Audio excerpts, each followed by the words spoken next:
Hello everyone, ఈరోజు మనం discuss చేయబోతున్నటువంటి topic name వచ్చి poverty alleviation schemes in India. పేదరికాన్ని నిర్మూలించడంలో భాగంగా కేంద్ర ప్రభుత్వం తీసుకున్నటువంటి ఎన్నో రకాలైనటువంటి పథకాలను ఎన్నో కాంపిటేటివ్ ఎగ్జామ్స్లో అడుగుతున్నటువంటి బిట్స్ అన్నింటినీ కూడా ఒక దగ్గరికి క్రోడీకరించి ఈ కాన్సెప్ట్ని లేదా ఈ లెసన్ని డిజైన్ చేయడం జరిగింది. సో ఈ క్లాస్ మీకు యూజ్ అవుతుందని నేను భావిస్తున్నాను. ఫ్రెండ్స్, భారతదేశంలో కేంద్ర ప్రభుత్వం ప్రవేశపెట్టిన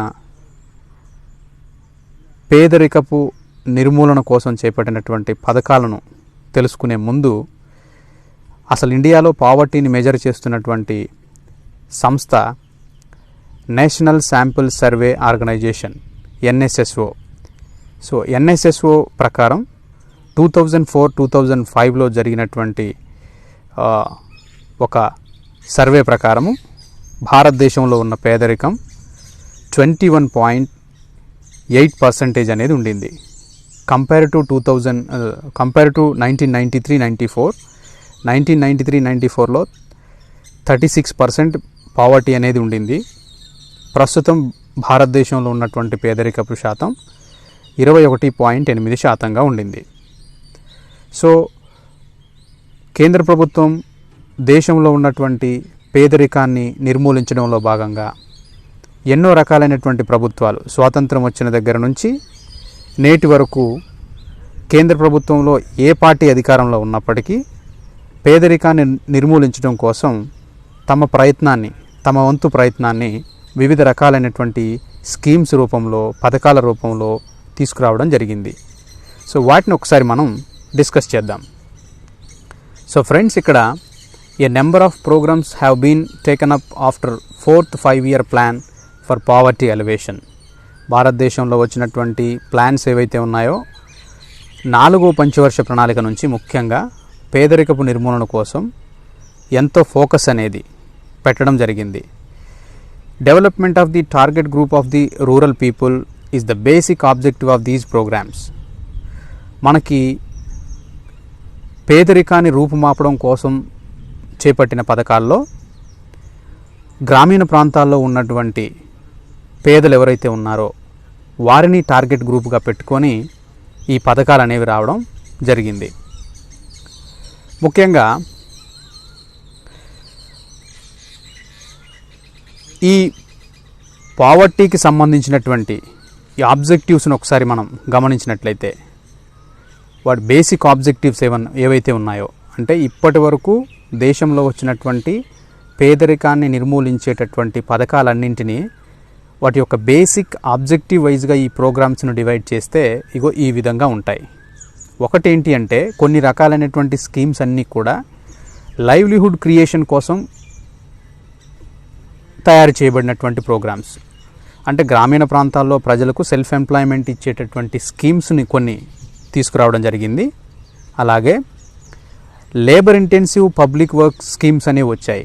అంటే యంత్రాల సహాయం కాకుండా ప్రజలే, గ్రామీణ ప్రాంతాల్లో ఉన్నటువంటి ప్రజలే వారే వర్క్ చేసి వారే ఆ స్కీమ్ని ఆ స్కీమ్ ద్వారా బెనిఫిట్ ఏవైతే ఉంటుందో దాని ద్వారా వచ్చేటటువంటి బెనిఫిట్ని పొందుతూ పేదరికంలో నుంచి బయటికి రావడానికి కృషి చేయడం జరిగింది. కొన్ని స్కీమ్స్ ఏమో వారికి సెల్ఫ్ ఎంప్లాయ్మెంట్ని ఇచ్చాయి, కొన్ని పథకాలేమో గ్రామీణ ప్రాంతాల్లో వారికే పనిని చేసుకునేటటువంటి అవకాశాన్ని ఇచ్చాయి. మరికొన్ని స్కీమ్స్ ఏమో income transfer in terms of kind. మరికొన్ని పథకాలను ప్రభుత్వాలు ఎలా డిజైన్ చేశాయంటే రైతులకు ఇన్కమ్ని ఇచ్చాయి. ఎలా ఇచ్చాయి అంటే ఇన్ టర్మ్స్ ఆఫ్ క్యాష్ కాకుండా కైండ్ రూపంలో వారికి చేరేటట్టుగా ఇవ్వడం జరిగింది. ఫర్ ఎగ్జాంపుల్, మనకి ఫార్మర్స్ ఉన్నారనుకోండి, వారికి సబ్సిడీ కింద స్ప్రింక్లర్స్ కానీ, ట్రాక్టర్స్ కానీ, ఎరువులు కానీ, ఫెర్టిలైజర్స్, పెస్టిసైడ్స్ అన్నీ కూడా వారికి ఇవ్వడం జరిగింది. సో ఇప్పటి వరకు దేశంలో వచ్చినటువంటి పేదరికాన్ని రూపుమాపేటటువంటి ప్రోగ్రామ్స్ అన్నింటి యొక్క ఆబ్జెక్టివ్స్ని మనం డీటెయిల్డ్గా లేదంటే బ్రాడ్గా 3 కేటగిరీస్ కింద వాటి ఆబ్జెక్టివ్స్ని బట్టి డివైడ్ చేస్తే, ఒకటి గ్రామీణ ప్రాంతాల్లో ఉన్న పేద ప్రజల యొక్క పేదరికాన్ని రూపుమాపడం కోసం వారికి సెల్ఫ్ ఎంప్లాయ్మెంట్ క్రియేట్ చేసే రూపంలో కొన్ని స్కీమ్స్ని డిజైన్ చేయగా, మరికొన్ని స్కీమ్స్నేమో వారికే భాగస్వామ్యం ఉండేటట్టు, వారే పని చేసుకునేటట్టు లేబర్ ఇంటెన్సివ్ పబ్లిక్ వర్క్స్తో కూడినటువంటి స్కీమ్స్ కొన్ని డిజైన్ చేశారు. అలాగే income transfer in terms of kind రూపంలో, వస్తువు రూపంలో కాకుండా వారికి ఆదాయం రూపంలో కాకుండా వారికి వస్తువు రూపంలో ఆదాయం వచ్చేటట్టుగా కొన్ని పథకాలను డిజైన్ చేయడం అనేది జరిగింది. అలాగే ఇక్కడ మనం some of the most important programmes for poverty alleviation is, ఇక్కడ కొన్ని ఇంపార్టెంట్ అయినటువంటి స్కీమ్స్ ఏవైతే ఉన్నాయో వాటన్నింటినీ మనం ఒకసారి బ్రీఫ్గా చూశాక ఒక్కొక్క స్కీమ్ గురించి మనం లోతుగా డిస్కస్ చేద్దాం. సో ఫస్ట్ ఏంటంటే స్వర్ణ జయంతి గ్రామ్ స్వరోజ్గార్ యోజన అనేది SGSY, అలాగే సంపూర్ణ గ్రామీణ రోజ్గార్ యోజన SGRY, అలాగే Rashtriya Sam Vikas Yojana RSVY, Jawahar Rozgar Yojana JRY, small farmers agri business consortium SFAC, అలాగే integrated rural development programme IRDP, అలాగే employment assurance scheme EAS, prime minister's Rozgar Yojana PMRY, national social assistance programme NSAP, Jawahar Gram Samriddhi Yojana JGSY, Pradhan Mantri Gramodaya Yojana PMGY, అలాగే Bharat Nirman, national rural employment guarantee scheme NREGS, అలాగే public distribution system. So ఈ విధంగా నేను ఓవరాల్గా ఒక list మనం ఇక్కడ చూసాము. అంటే some of the most important programmes అని చెప్పి కేంద్ర ప్రభుత్వం తెచ్చినటువంటి ఈ స్కీమ్స్ ఏవైతే ఉన్నాయో వాటిని ఒక బ్రీఫ్ లిస్ట్ మనం చేశాము. సో మనం మళ్ళీ ఒక్కొక్క స్కీమ్ గురించి లోతుగా డిస్కస్ చేసుకునే ముందు మొదటి స్కీమ్ ఏదైతే ఉందో స్వర్ణ జయంతి గ్రామ్ స్వరోజ్గార్ యోజన, ఇది 1999లో ఈ పథకాన్ని ప్రారంభించడం జరిగింది. సో ఈ స్కీమ్ గురించి ఒకసారి డిస్కస్ చేద్దాం. The earlier self employment programmes like TRYSEM, డ్వాక్రా, IRDP and MWS were merged and a new self-employment program wise, that is SGSY, Swarna Jayanti Swarozgar Yojana, was launched during 1999. ఇప్పుడు అంతకు ముందు ప్రభుత్వాలు చేపట్టినటువంటి poverty alleviation schemes or poverty eradication programmes ఏవైతే ఉన్నాయో అవి కొంత మనకి బ్రీఫ్ ఇక్కడ అబ్రివేషన్స్ ఇవ్వడం జరిగింది. ట్రైజమ్ అనగా training of rural youth for self employment, అలాగే సిట్రా అంటే supply of improved tools kits to rural artisans, అలాగే GKY గంగా కళ్యాణ్ యోజన, డ్వాక్రా development of women and children in rural areas, అలాగే IRDP integrated rural development programme, and MWS అంటే million well schemes, అంటే బావుల నిర్మాణం చేపట్టేటటువంటి scheme ఇది. సో ఈ విధంగా 3, 4, 5, 6 పథకాలను ఈ స్వర్ణ జయంతి స్వరోజ్గార్ యోజన అనేటటువంటి పథకంలో మెర్జ్ చేస్తూ ఒక ఫ్లాగ్షిప్ ప్రోగ్రామ్ లాగా దీన్ని తీసుకురావడం జరిగింది. అంటే పావర్టీని ఎరాడికేషన్ చేసేటటువంటి మొదటి అతిపెద్ద పథకం ఏదైనా ఉంది అంటే స్వర్ణ జయంతి గ్రామ్ స్వరోజ్గార్ యోజన అని చెప్పొచ్చు. అంటే డిఫరెంట్ కాంపిటేటివ్ ఎగ్జామ్స్లో అడిగినటువంటి బిట్స్ ఏంటంటే ట్రైజమ్ కానీ, సిట్రా కానీ, గంగా కళ్యాణ్ యోజన కానీ, డ్వాక్రా కానీ, IRDP కానీ ఈ పథకాలు ఏ పథకంలో మెర్జ్ అయ్యాయి, విలీనమయ్యాయి అని మనకి నెట్, సెట్ లాంటి అదర్ కాంపిటేటివ్ ఎగ్జామ్స్లో కూడా జనరల్ నాలెడ్జ్ పర్పస్లో కూడా ఈ బిట్స్ అనేవి రావడం జరిగింది ఈ పథకం పైన ఎస్పెషలీగా. So the main objective of this programme is to bring the existing poor families above the poverty line. వారిని ఎవరైతే పూర్ ఫ్యామిలీస్ ఉన్నాయో వారిని బిలో పావర్టీలో నుంచి అబోవ్ పావర్టీ లైన్కి తీసుకురావాలి. అలాగే the expenditure under SGSY is shared by the centre and the states in the ratio of 75 to 25. అంటే 75% of the ఎక్స్పెండిచర్ని central government, 25% of the expenditure overall ఈ స్కీమ్కి అయ్యే ఖర్చులో 75% సెంట్రల్ గవర్నమెంట్, 25% స్టేట్ గవర్నమెంట్స్ అనేవి బేర్ చేస్తాయి. సో BPL కింద ఉన్నటువంటి ఫ్యామిలీస్ ఏవైతే ఉన్నాయో వాటిని అబోవ్ పావర్టీ లైన్లోకి తీసుకురావడం దీని యొక్క మెయిన్ ఆబ్జెక్టివ్గా మనం గుర్తించాలి. తర్వాత subsidies will be provided at 30% of the project cost subject to maximum of 7,500 and 50% for SC ST subject to maximum of 10,000 rupees for groups, అదేమో ఇండివిజువల్కి ఇదేమో గ్రూప్స్కి. And the subsidy is 50% subject to ceiling of 1.25 lakhs. ఇక్కడ percentage రూపంలో maximum amount రూపంలో ఎంత subsidy వస్తుంది ఈ పథకాల కింద అనేటటువంటి దాన్ని ఎస్సీ ఎస్టీకి అయితేనేమో ఒక 50% అన్నాము. అది గ్రూప్లో ఉంటే ఒక రకమైన సబ్సిడీ ఉంది, పర్సనల్గా ఉంటే ఒక రకమైనటువంటి పర్సంటేజ్ అనేది సబ్సిడీ ఇవ్వడం అనేది జరిగింది ప్రజలకు. అనదర్ ప్రోగ్రామ్ వచ్చేసి సంపూర్ణ గ్రామీణ రోజ్గార్ యోజన SGRY 2001లో ఈ స్కీమ్ని ఇంట్రడ్యూస్ చేయడం అనేది జరిగింది, అంటే లాంచ్ చేయడం అనేది జరిగింది. సో ఈ పథకాన్ని గురించి మనం మాట్లాడుకునే ముందు Jawahar gram Swarozgar Yojana JGSY and employment assurance scheme EAS ఇవి రెండు కూడా ఈ స్కీమ్లో మెర్జ్ చేస్తూ దాన్నే సంపూర్ణ గ్రామీణ రోజ్గార్ యోజన అనేటటువంటి పథకాన్ని 2001 ఆగస్టు 15 నాడు లాంచ్ చేశారు. సో ఇక్కడ మనం గుర్తుపెట్టుకోవాల్సింది ఏంటి అంటే JGSY జవహర్ గ్రామ్ సమృద్ధి యోజన, గ్రామ్ స్వరోజ్గార్ యోజన JGSYని EASను ఎంప్లాయ్మెంట్ అష్యూరెన్స్ స్కీము ఇవి రెండు కూడా మెర్జ్ అయింది మనకి SGRYలో. సో ఇక్కడేమో ఈ స్కీమ్లో ఎన్ని మెర్జ్ అయ్యాయి, ట్రైజమ్, సిట్రా, GKY, డ్వాక్రా, IRDP ఇవేమో మనకి SGSYలో మెర్జ్ అయితే దీంట్లో ఒక రెండు పథకాలను మెర్జ్ చేయడం జరిగింది.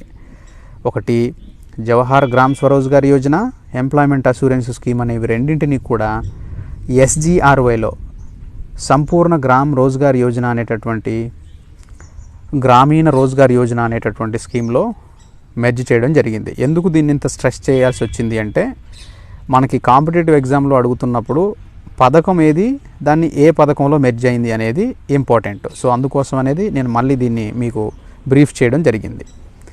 సో ఇక్కడ సంపూర్ణ గ్రామీణ రోజ్గార్ యోజన యొక్క మెయిన్ ఆబ్జెక్టివ్ ఏంటి అంటే the new programme is provide additional wage employment in the rural areas as food security by creation of durable community social and economic assets and infrastructure development in rural areas. ముఖ్యంగా food సెక్యూరిటీని create చేస్తూ community social and economic assets ఏవైతే ఉన్నాయో అలాగే infrastructure developments ఏవైతే ఉన్నాయో ఆ rural ఏరియాస్లో జరిగేటటువంటి ఇన్ఫ్రాస్ట్రక్చర్ డెవలప్మెంట్ అన్నింటికీ కూడా దీన్ని యూజ్ చేయడం అనేది జరిగింది. దాంట్లో భాగంగా ఇది wage employment in the rural areas, వేతనాలతో కూడినటువంటి ఉద్యోగితనిచ్చేటటువంటి ఒక ప్రోగ్రామ్గా మనం ఈ స్కీమ్ని గుర్తించవచ్చు. ఇక్కడ సంపూర్ణ గ్రామీణ రోజ్గార్ యోజన 2001 అనేది central and states in the ratio of 75-25. The central government will supply the food grains free of cost to the states. ఈ పథకం కింద గ్రామీణ ప్రాంతాల్లో వేజ్ ఎంప్లాయ్మెంట్ని ఇచ్చేటటువంటి ఈ పథకంలో 75% ఎక్స్పెండిచర్ని సెంట్రల్ గవర్నమెంట్ భరుస్తుంది, 25% ఎక్స్పెండిచర్ని స్టేట్ గవర్నమెంట్స్ అనేవి బేర్ చేస్తాయి. ఎస్పెషల్లీ ఫుడ్ గ్రెయిన్స్ ఏవైతే ఉంటాయో ముఖ్యంగా లేబర్కి సప్లై చేసేటటువంటి గ్రామీణ ప్రాంతంలో ఉన్నటువంటి ఈ వర్కర్స్కి డిస్ట్రిబ్యూట్ చేసేటటువంటి ఫుడ్ గ్రెయిన్స్ ఏవైతే ఉన్నాయో దాన్ని సెంట్రల్ గవర్నమెంట్ ఫ్రీ ఆఫ్ కాస్ట్కి రాష్ట్రాలకు ఇవ్వడం అనేది జరుగుతుంది అకార్డింగ్ టు దిస్ స్కీమ్. ఆ తర్వాత రాష్ట్రీయ సమ్ వికాస్ యోజన RSVY ఒకసారి పరిశీలిస్తే the prime objective of Rashtriya some Vikas Yojana is problems of high poverty, లో గ్రోత్ కానివ్వండి, లో అగ్రికల్చర్ ప్రొడక్టివిటీ, సో అన్ఎంప్లాయ్మెంట్ ఇవి ఏవైతే ఉన్నాయో వీటన్నింటినీ by putting in the place programme and policies which would remove barriers to growth and accelerate the development process. వాటన్నింటినీ గుర్తించి remove చేసుకోవడము, అలాగే ప్రోగ్రామ్స్ ఏవైతే ఉన్నాయో ఆ బ్యారియర్స్, భారతదేశ అభివృద్ధికి అడ్డంగా ఉన్నటువంటి ఆ బ్యారియర్స్ ఏవైతే ఉన్నాయో వాటన్నింటినీ తొలగించి దేశ ఆర్థిక అభివృద్ధికి ఒక యాక్సలరేటర్ అనేది, ఆ డెవలప్మెంట్ ప్రాసెస్కి ఒక యాక్సలరేటర్ ఇవ్వడం అనేది ఈ పథకం యొక్క ప్రధాన ఉద్దేశం. So 15 crores per year will be provided for implementation of various developmental programs. ఈ స్కీమ్లో భాగంగా చేపట్టేటటువంటి వివిధ రకాలైనటువంటి ప్రోగ్రామ్స్ ఏవైతే ఉన్నాయో సో వాటన్నిటికీ 15 కోట్ల రూపాయలు పర్ ఇయర్, ఒక సంవత్సరానికి 15 కోట్ల రూపాయలు అనేది కేంద్ర ప్రభుత్వం ఇవ్వడం జరుగుతుంది. అలాగే జవహర్ రోజ్గార్ యోజన JRY 1989లో ఈ పథకాన్ని స్టార్ట్ చేయడం అనేది జరిగింది. సో ఈ స్కీమ్ పైన కూడా నంబర్ ఆఫ్ కాంపిటేటివ్ ఎగ్జామ్స్లో నంబర్ ఆఫ్ బిట్స్ రావడాన్ని మనం గుర్తించాలి. This programme has to provide employment to the rural poor was initiated in 1989. Employment అనేది ఎక్కడ రూరల్ గ్రామీణ ప్రాంతాల్లో ఉన్నటువంటి పేద ప్రజలకు ఎంప్లాయ్మెంట్ ఆపర్చునిటీస్ని క్రియేట్ చేసేటటువంటి, ఎంప్లాయ్మెంట్ అవకాశాలు కలిగించేటటువంటి పథకం జవహర్ రోజ్గార్ యోజన అని మనం చెప్పుకోవచ్చు. ఇక్కడ national rural employment programme NREP and rural landless employment guarantee programme RLEGP, ఇవి ఈ రెండు పథకాలను కలిపి నేషనల్ రూరల్ ఎంప్లాయ్మెంట్ ప్రోగ్రామ్, అలాగే rural landless employment guarantee programme RLEGP, ఇవి రెండు ఏవైతే ఉన్నాయో ఈ రెండు పథకాలను మెర్జ్ చేసి JRY జవహర్ రోజ్గార్ యోజన అనేటటువంటి స్కీమ్లో కలిపివేయడం జరిగింది. సో ఈ రెండు పథకాలని కలుపుతూ 1989లో ఈ పథకాన్ని ప్రారంభించడం అనేది జరిగింది. So according to this programme the expenditure and the programme was shared by the centre and states 80:20. అంటే ఈ రేషియో ఎలా ఉండిందో చూడండి.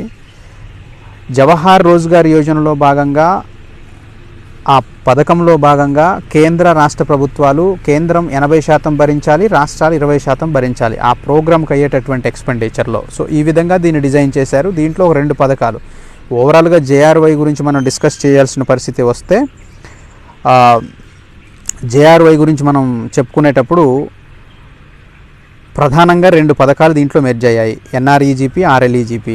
ల్యాండ్లెస్ లేబర్స్ ప్రోగ్రామ్ ఏదైతే ఉందో అది నేషనల్ రూరల్ ఎంప్లాయ్మెంట్ ప్రోగ్రామ్, ఇవి రెండింటిని మెర్జ్ చేస్తూ ఈ పథకంలో కలిపారు. JRY స్కీమ్ ప్రకారము 80% కేంద్ర ప్రభుత్వం భరిస్తుంది, 20% రాష్ట్ర ప్రభుత్వాలు అనేవి ఈ పథకానికి అయ్యేటటువంటి ఖర్చును భరిస్తాయి. ఇక తర్వాత the prime objective additional gainful employment for the unemployed and underemployed persons both men and women in the rural areas.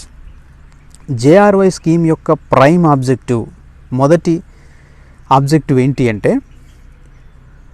మరింత ఉద్యోగ అవకాశం, మరింత ఉద్యోగ కల్పనకు ఎక్కువగా ప్రాముఖ్యతనిచ్చింది.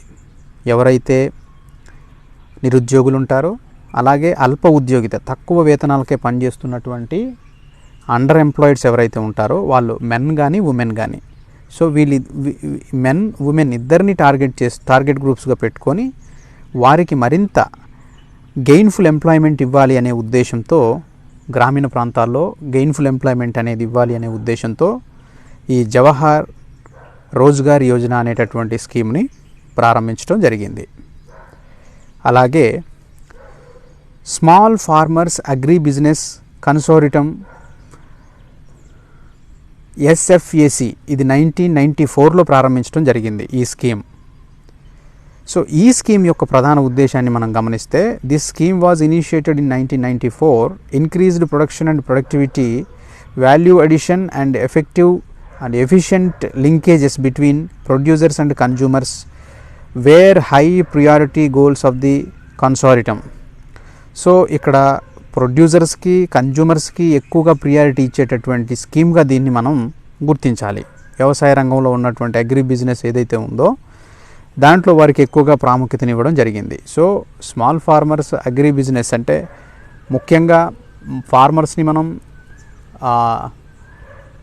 స్మాల్ ఫార్మర్ అని, మీడియం ఫార్మర్ అని, తర్వాత ల్యాండ్ లార్డ్స్గా పిలుస్తాం, ఎక్కువ భూమి ఉన్నటువంటి వ్యక్తులను. స్మాల్ ఫార్మర్స్ అంటే బిలో 2 acres, బిలో 5 acres ఉన్నటువంటి ఫార్మర్స్ని మనం స్మాల్ ఫార్మర్స్ అని చెప్పి పిలుస్తాం. మరి 1.5 బిలో 1 acres ఉన్నటువంటి వాళ్ళని మార్జినలైజ్డ్ ఫార్మర్స్ అని కూడా మనం కేటగరైజేషన్ చేస్తాం. అంటే అకార్డింగ్ టు ద స్టడీ దాన్ని బేస్ చేసుకొని ఫార్మర్స్ కేటగరైజేషన్ అనేది ఉంటుంది. సో ఇక్కడ స్మాల్ ఫార్మర్స్కి ఎక్కువగా ప్రియారిటీ ఇస్తూ వారి యొక్క బిజినెస్కి, వారి యొక్క ప్రొడ్యూసర్స్కి, కన్జ్యూమర్స్కి ఎక్కువగా ప్రాముఖ్యతనిచ్చినటువంటి స్కీమ్గా దీన్ని మనం చెప్పుకోవచ్చు. అలాగే integrated rural development programme IRDP, ఇది పేదరికాన్ని రూపుమాపడం కోసం ఏర్పాటు చేసినటువంటి అతిపెద్ద ఫ్లాగ్షిప్ ప్రోగ్రామ్స్లో ఇది కూడా one of the flagship programme అని చెప్పి మనం చెప్పొచ్చు. సో ఈ స్కీమ్ని 1989లో స్థాపించడం జరిగింది, అంటే లాంచ్ చేయడం అనేది జరిగింది. So this programme was launched in 1987. The main objective of the programme sustainable employment opportunities for the rural poor.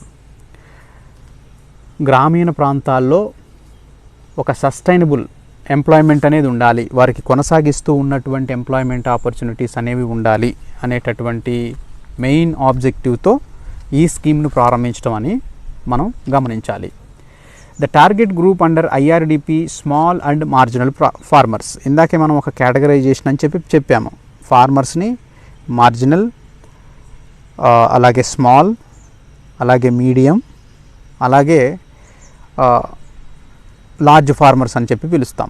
అంటే బేస్డ్ ఆన్ ద ల్యాండ్ కేటగిరీని బేస్ చేసుకొని మనం ఫార్మర్స్ని లార్జ్ ఫార్మర్ అని, మీడియం ఫార్మర్ అని, స్మాల్ ఫార్మర్ అని, అలాగే మార్జినలైజ్డ్ ఫార్మర్ అని చెప్పి మనం వారి భూమి కలిగి ఉన్నటువంటి విధానాన్ని బట్టి మనం రైతుల వర్గీకరణ అనేది. So integrated rural development programme అనేది ప్రధానంగా స్మాల్ అండ్ మార్జినల్ ఫార్మర్స్, ఎవరైతే చాలా తక్కువ భూమిని కలిగి ఉన్నటువంటి ఫార్మర్స్ ఎవరైతే ఉన్నారో వారే టార్గెట్గా ఈ పథకాన్ని రూపొందించడం జరిగింది. So integrated rural development programme ఆధారంగా agricultural labourers and rural artisans living in below poverty line. So the programme was merged into Swarna Jayanti Gram Swarozgar Yojana 1999. అయితే JRY అనేటటువంటి scheme agriculture labourers, rural artisans అంటే గ్రామీణ ప్రాంతాల్లో ఉన్నటువంటి చేతి వృత్తుల వారు, అలాగే వ్యవసాయ కూలీలు ఎవరైతే ఉన్నారో వారిలో బిలో పావర్టీ లైన్ ఎక్కువగా ఉంటుంది. సో వారిని టార్గెట్ గ్రూప్గా చేసుకొని ఈ పథకాన్ని రూపొందించడం జరిగింది. బట్ కాలక్రమంలో ఏమైంది, మనం ఫస్ట్ డిస్కస్ చేసినటువంటి స్వర్ణ జయంతి గ్రామ్ స్వరోజ్గార్ యోజన ఏదైతే ఉందో ఆ పథకంలో ఈ ఇంటిగ్రేటెడ్ రూరల్ డెవలప్మెంట్ ప్రోగ్రామ్ అనేటటువంటి దాన్ని మెర్జ్ చేయడం జరిగింది. సో మనం మొదట డిస్కస్ చేసినటువంటి స్కీమ్లో IRDP integrated rural development scheme అనేది మెర్జ్ అవ్వడం అనేది మనం గమనించాలి. సో IRDP మీద కూడా ఎన్నో రకాలైనటువంటి కాంపిటేటివ్ ఎగ్జామ్స్లో బిట్స్ రావడాన్ని మనం గుర్తించాలి. అలాగే ఎంప్లాయ్మెంట్ అష్యూరెన్స్ స్కీమ్, ఇది 1993లో స్టార్ట్ చేయడం జరిగింది. మరి ఈ పథకానికి సంబంధించినటువంటి విషయాలు ఒకసారి చూద్దాం. So it was launched in 1993. It aimed at providing assured employment of 100 days for the poor and unskilled laborers. గ్రామీణ ప్రాంతాల్లో ఉండేటటువంటి పేదలు, ముఖ్యంగా స్కిల్డ్ లేబర్ కాదు, వీరంతా అన్స్కిల్డ్ లేబర్, అనార్గనైజ్డ్ సెక్టర్లో పనిచేసేటటువంటి వాళ్ళంతా కూడా వీరికి 100 days ఎంప్లాయ్మెంట్ని కల్పించేటటువంటి 100 రోజుల పాటు పని కల్పించేటటువంటి ఒక అష్యూర్డ్ స్కీమ్గా మనం ఎంప్లాయ్మెంట్ అష్యూరెన్స్ స్కీమ్ని చెప్తాము.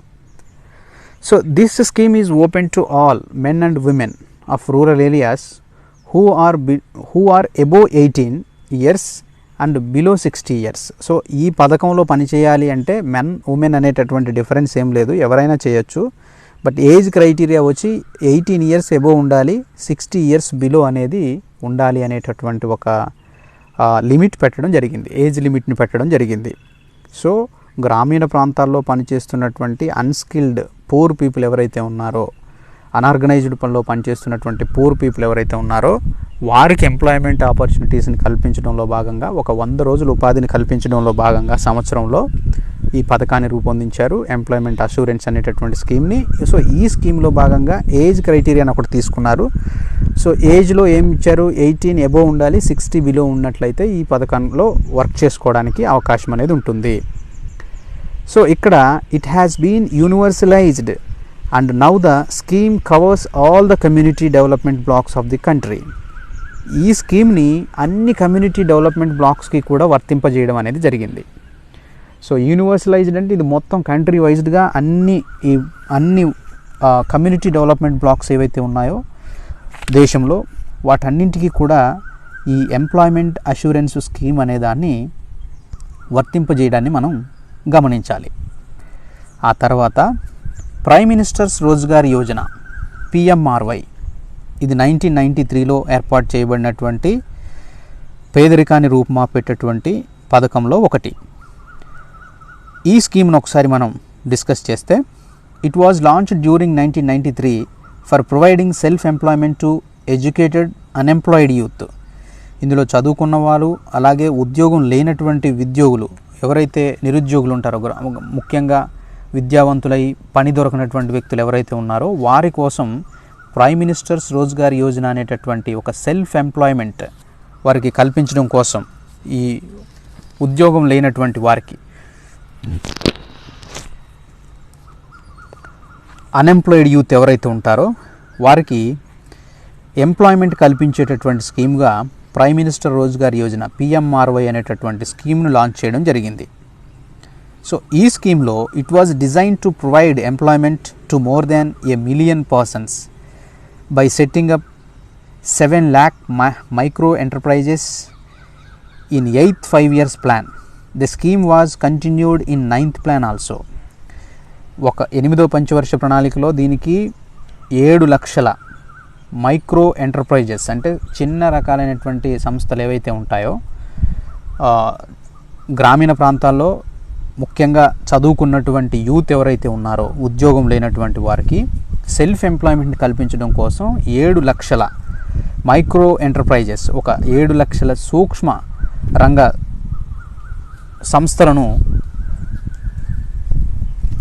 ఏర్పాటు చేస్తూ 1 million personsకి అంటే సుమారుగా 1 లక్ష మందికి బెనిఫిట్ అయ్యే విధంగా 8th ప్లాన్లో డిజైన్ చేస్తే, ఆ తర్వాత 9th ప్లాన్ అంటే 9వ పంచవర్ష ప్రణాళికలో కూడా ఈ ప్రోగ్రామ్ని కంటిన్యూ చేయడం అనేది జరిగింది.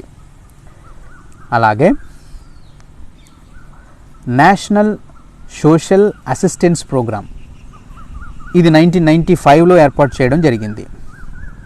So national social assistance programme 1995లో వచ్చింది. ఈ ప్రోగ్రామ్ను ఒకసారి డిస్కస్ చేస్తే, it was started up on 1995 as a 100% centrally sponsored scheme for social assistant benefits to poor households affected by old age, primary breed earners and maternity care. ఇక్కడ ఎవరైతే అప్పుడే పుట్టినటువంటి పిల్ల తల్లులు ఎవరైతే ఉన్నారో వారి మెటర్నిటీ కేర్ కానివ్వండి, ఆ తర్వాత పూర్ హౌస్ హోల్డ్స్ ఎవరైతే ఉన్నారో వారిని కానివ్వండి. సో ఈ పథకం కింద ఒకసారి మనం గమనిస్తే, this programme has 3 components: national old age pension scheme, అలాగే national maternity benefit scheme and national family benefit scheme. ఈ 3 కాంపోనెంట్స్ని ఇంక్లూడ్ చేయడం అనేది జరిగింది. నేషనల్ సోషల్ అసిస్టెన్స్ ప్రోగ్రాంలో భాగంగా ఈ 3 కాంపోనెంట్స్ని ప్రజలకు అందుబాటులోకి తీసుకురావడం అనేది జరిగింది.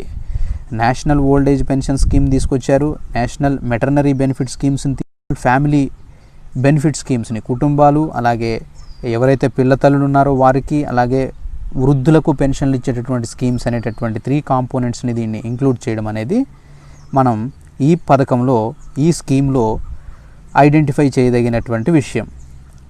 అలాగే జవహర్ గ్రామ్ సమృద్ధి యోజన, ఇది 1999లో ఈ స్కీమ్ని లాంచ్ చేయడం జరిగింది. So it was introduced in 1999 by restructuring the Jawahar Rozgar Yojana. It is being implemented as a centrally sponsored scheme on the cost sharing ratio 75-25 between centres and state. Same ఇంతకుముందు మనం కొన్ని పథకాల్లో ఏదైతే చెప్పుకున్నామో, జవహర్ గ్రామ్ సమృద్ధి యోజన అనేటటువంటి స్కీమ్లో కూడా కేంద్ర రాష్ట్ర ప్రభుత్వాలు రెండూ కూడా ఈ స్కీమ్కి అయ్యేటటువంటి ఎక్స్పెండిచర్ని భరిస్తాయి. ఎస్పెషల్లీ సెంట్రల్ ఎక్కువ భాగం 75%, రాష్ట్రాలు 25% భరించడం అనేది జరుగుతుంది. So the objective of this programme are to create durable productive community assets and generating the wage employment for the rural unemployed poor ఎవరైతే ఉన్నారో, కమ్యూనిటీ అసెట్స్ ఏవైతే ఉంటాయో, ముఖ్యంగా రోడ్స్ కానీ, డ్రైనేజ్ నిర్మాణం కానివ్వండి, ఇంకుడు గుంతలు కానివ్వండి, లేదంటే గ్రామీణ ప్రాంతాల్లో ఉన్నటువంటి కమ్యూనిటీ అసెట్స్ ఏవైతే ఉన్నాయో వాటిని జనరేట్ చేయడము, ఆ పని చేస్తున్నందుకు గాను వీరికి ఎంప్లాయ్మెంట్, వేజ్ ఎంప్లాయ్మెంట్ అనేది ఇవ్వడం అనేది ఈ పథకం యొక్క ముఖ్య ఉద్దేశం. అంటే గ్రామీణ ప్రాంతాల్లో ఎవరైతే అన్ఎంప్లాయిడ్ యూత్స్ ఉన్నారో వారి ద్వారానే ఆయా గ్రామీణ ప్రాంతాల్లో కమ్యూనిటీ బ్లాక్స్ అనేవి, అసెట్స్ అనేవి వాటిని స్ట్రెంగ్తెన్ చేస్తూనే వారికి వేజ్ని కల్పించేటటువంటి స్కీమ్గా మనం దీన్ని చెప్పవచ్చు. ఇక ప్రధాన్ మంత్రి గ్రామోదయ యోజన స్కీమ్ PMGY, ఈ పథకాన్ని ఒకసారి పరిశీలిస్తే it was launched in 2000 and 2001 financial year with the objective of focusing on village level development in 5 critical areas. అవేంటి అంటే విలేజ్ లెవెల్లో ఉన్నటువంటి డెవలప్మెంట్ని చేయాలి. ఆ క్రిటికల్ ఏరియాస్ ఏంటి అంటే 1 health, 2 primary education, 3 drinking water, 4 housing and rural roads ఏవైతే ఉన్నాయో గ్రామీణ ప్రాంతాలను స్ట్రెంగ్తెన్ చేయడం కోసం కేంద్ర ప్రభుత్వం ఎన్నో రకాలైనటువంటి పథకాలను తీసుకొచ్చింది. పేదరికాన్ని నిర్మూలిస్తూనే గ్రామీణ ప్రాంతాలను ఇన్ఫ్రాస్ట్రక్చరల్గా స్ట్రెంగ్తెన్ చేయడం అనేది వీటి ఆబ్జెక్టివ్గా ఉండడాన్ని మనం గమనించాలి ఇక్కడ. సో ఎస్పెషల్లీ ఈ PMGYలో భాగంగా 5 కమ్యూనిటీ డెవలప్మెంట్స్, విలేజ్ లెవెల్లో డెవలప్మెంట్స్ ఇన్ 5 క్రిటికల్ ఏరియాస్లోని ఫోకస్గా పెట్టుకున్నారు. హెల్త్ను కానీ, ప్రైమరీ ఎడ్యుకేషన్ కానీ, డ్రింకింగ్ వాటర్ కానీ, హౌసింగ్ అండ్ రూరల్ రోడ్స్ ఏవైతే ఉన్నాయో వాటిని స్ట్రెంగ్తెన్ చేసుకోవడం అనేది, వాటిని ఫోకస్ చేయడం అనేది ఈ స్కీమ్ యొక్క మెయిన్ అండ్ ప్రైమ్ ఆబ్జెక్టివ్గా మనం గమనించాలి.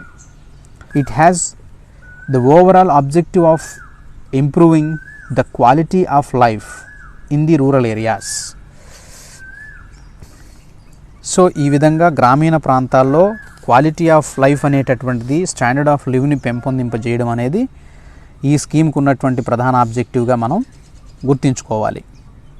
తర్వాత భారత్ నిర్మాణ్ అనేటటువంటి స్కీమ్, దీన్ని ఒకసారి పరిశీలిస్తే it is time bounded business plan for action in rural infrastructure over the 4-year period 2005 to 2009 మధ్యలో ఇది టైమ్ బౌండెడ్ బిజినెస్ ప్లాన్గా, ఒక యాక్షన్ ప్లాన్గా గ్రామీణ ప్రాంతాల్లో ఉన్నటువంటి ఇన్ఫ్రాస్ట్రక్చర్ని స్ట్రెంగ్తెన్ చేయడం కోసం బిల్డప్ చేసినటువంటి పథకాన్ని, భారత్ నిర్మాణ్ అనేటటువంటి స్కీమ్ని మనం తీసుకురావడం అనేది జరిగింది కేంద్ర ప్రభుత్వం.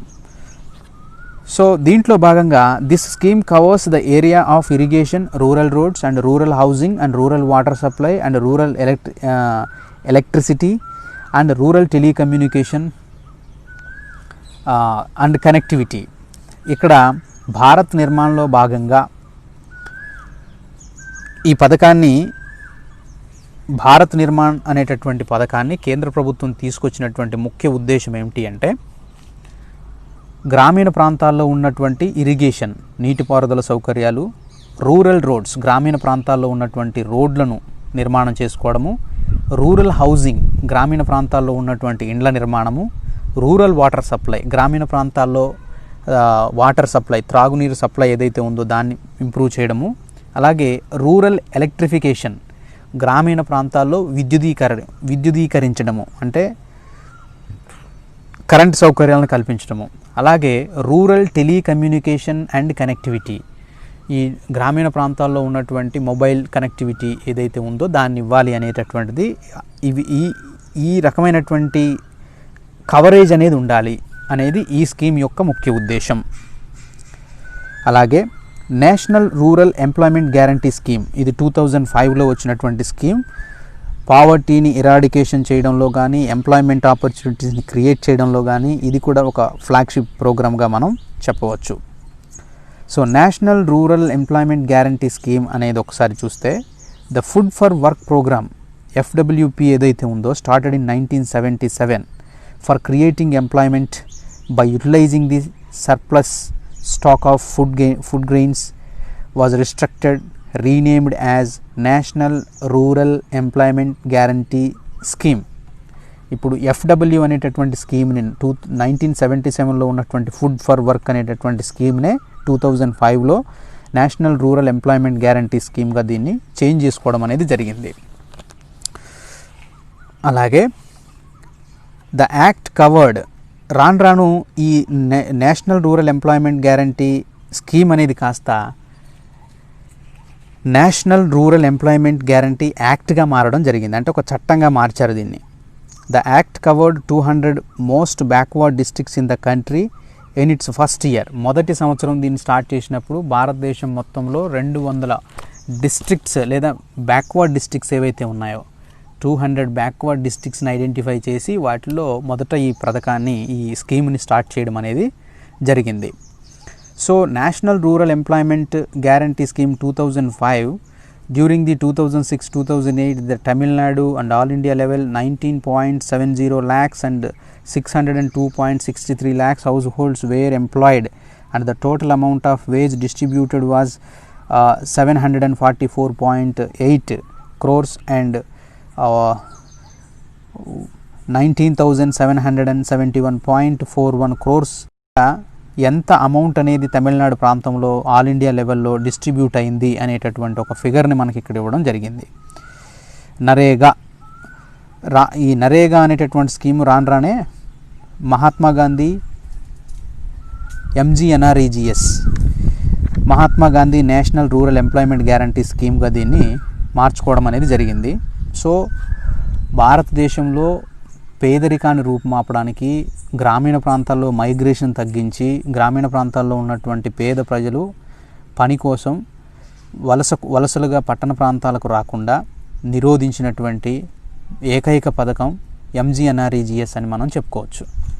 సో గ్రామీణ ప్రాంతాల్లో ఉన్నటువంటి ప్రజలకు వ్యవసాయ సీజన్ కాకుండా వ్యవసాయ ఆధారిత ప్రాంతాల్లోనే, వ్యవసాయం లేనటువంటి కాలంలో, ముఖ్యంగా భారతదేశ వ్యవసాయ రంగం అనేది ఋతుపవనాల మీద ఆధారపడి ఉంటుంది కాబట్టి ఈ ఋతుపవనాలు లేనిటువంటి సందర్భంలో, వర్షాలు లేనటువంటి సందర్భంలో గ్రామీణ ప్రాంతంలో ఉన్నటువంటి ప్రజలు వ్యవసాయాన్ని విడిచిపెట్టి పట్టణ ప్రాంతాలకు వలస రాకుండా ఆయా గ్రామాలలోనే రైతులు లేదా అగ్రికల్చర్ లేబరర్స్ కానీ, డైలీ వేజ్ వర్కర్స్ కానీ వీరందరూ కూడా మైగ్రేట్ అవ్వకుండా వారి వారి ప్రాంతాలలోనే వారి వారి విలేజెస్ని స్ట్రెంథెన్ చేసుకొని అక్కడనే పనిచేస్తున్నందుకు కానీ వారికి వేజెస్ ఇచ్చేటటువంటి 100 days స్కీమ్ ఏదైతే ఉందో Mahatma Gandhi national rural employment guarantee scheme.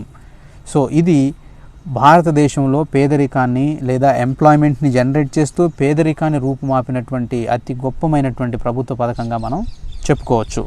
ఎన్నో పథకాలు ఉన్నాయి, అందులో one of the best scheme అని దీన్ని మనం చెప్పుకోవచ్చు. సో ఈ విధంగా ప్రభుత్వం చేపట్టినటువంటి పథకాల్లో మనం MGNREGS అనేది కూడా చూసాము. ఆ తర్వాత పబ్లిక్ డిస్ట్రిబ్యూషన్ సిస్టమ్ PDS అంటే ప్రజా పంపిణీ వ్యవస్థ. ప్రస్తుతం మనం చూస్తున్నటువంటి రేషన్ షాప్స్ అన్నింటినీ కూడా ఈ స్కీమ్తో చెప్పొచ్చు. ఇది 1992లో ఈ స్కీమ్ని ప్రారంభించడం జరిగింది. పేదరికాన్ని నిర్మూలించడం కోసం కేంద్ర ప్రభుత్వం చేపట్టినటువంటి మరో పథకమే పబ్లిక్ డిస్ట్రిబ్యూషన్ సిస్టమ్గా మనం చెప్పుకోవచ్చు. 1992లో ఇది స్టార్ట్ చేయడం అనేది జరిగింది. So according to this scheme, Government of India from the year 1992, in order to serve and provide essential commodities to the people living in the remote and backward and hilly areas.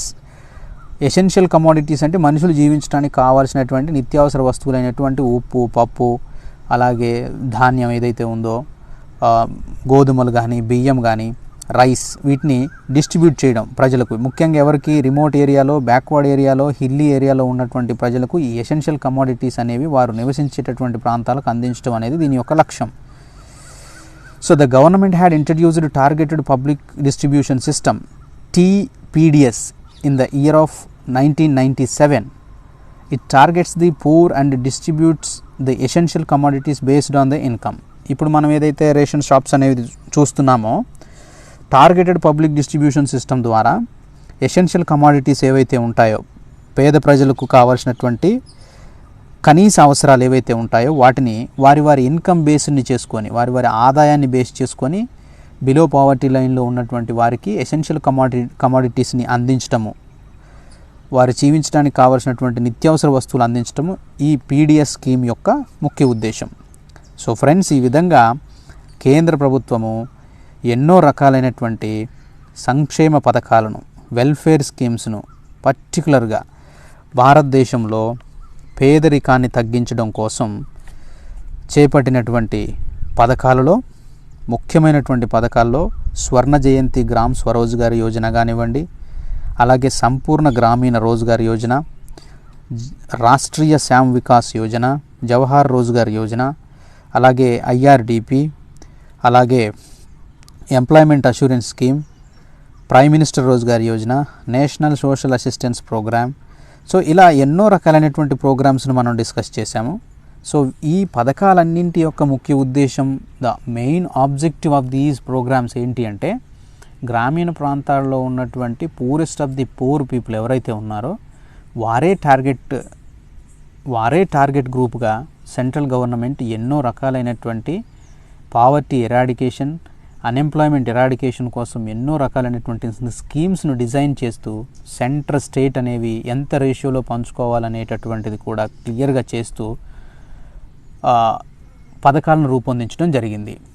So ఈ అన్నింటిపైన కూడా ఎన్నో రకాలైనటువంటి competitive ఎగ్జామ్స్లో రకరకాల రూపంలో ఈ bits రావడం జరిగింది. సో ఫ్రెండ్స్, ఈ క్లాస్ మీకు ఉపయోగపడుతుందని నేను భావిస్తున్నాను. Thank you for watching. Do subscribe Academic Discussions channel. Thank you for watching.